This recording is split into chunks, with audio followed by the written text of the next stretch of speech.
Big boss season 9లో రచ్చ ఆగడం లేదు. తాజాగా హౌస్ నుంచి ఎలిమినేట్ అయిన దివ్యల మాధురి బయటకు వచ్చిన తర్వాత చేసిన కామెంట్స్ తో సోషల్ మీడియాలో దుమారం రేపుతోంది.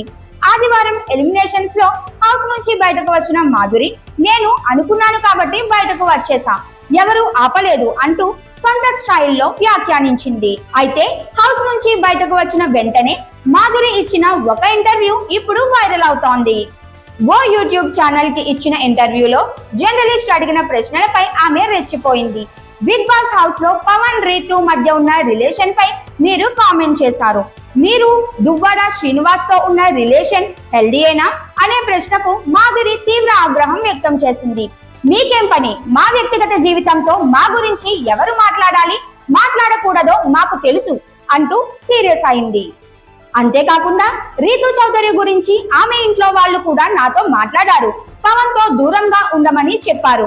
ఆమె తల్లి ఏడుస్తుందని కూడా నాకు చెప్పారు అంటూ సంచలన వ్యాఖ్యలు చేసింది. ఇక మరో ప్రశ్నకు మాధురి స్పందిస్తూ మరింత హీట్ పుట్టించింది. భరణి గారితో మీరు డాన్స్ చేశారా? దాంతో దువ్వాడ శ్రీనివాస్ గారు ఏమైపోతారా అని మీమ్స్ వచ్చాయి అని అడిగినప్పుడు మాధురి ఆగ్రహంతో ఊగిపోయింది. అరే, బుద్ధి లేని వారు ఎవరో మీమ్స్ వేయొచ్చు, కానీ మీరు ఆ మాటలు అడగకూడదు. నేను ఎపిసోడ్ చూసి మాట్లాడండి. నాగార్జున గారు డాన్స్ చేయమన్నారు కాబట్టి చేశా. మేము ఏదైనా తప్పుడు ఉద్దేశంతో చెయ్యలేదు అంటూ ఘాటుగా సమాధానం ఇచ్చింది. ఇంతటితో ఆగని మాధురి ట్రోల్ చేసిన వారిపై కూడా తీవ్రమైన మాటలు చెప్పింది. వాళ్ళు అమ్మకు పుట్టలేదు, వాడెవరికో పుట్టాడో కూడా తెలియదు, అంత నీచంగా వ్యవహరించేవాడు నా దృష్టిలో మనిషే కాదు అంటూ ఆగ్రహం వ్యక్తం చేసింది. ఈ వ్యాఖ్యలు ప్రస్తుతం సోషల్ మీడియాలో వైరల్ గా మారాయి.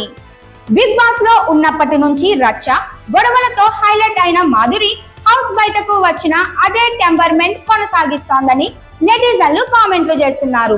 కొందరు ఆమెను సపోర్ట్ చేస్తుండగా మరికొందరు బిగ్ బాస్ హ్యాంగ్ ఓవర్ ఇంకా తగ్గలేదేమో అంటూ ట్రోల్ చేస్తున్నారు. మొత్తంగా దివ్యల మాధురి రియాక్షన్లు మళ్ళీ సోషల్ మీడియాలో హాట్ టాపిక్ గా మారాయి.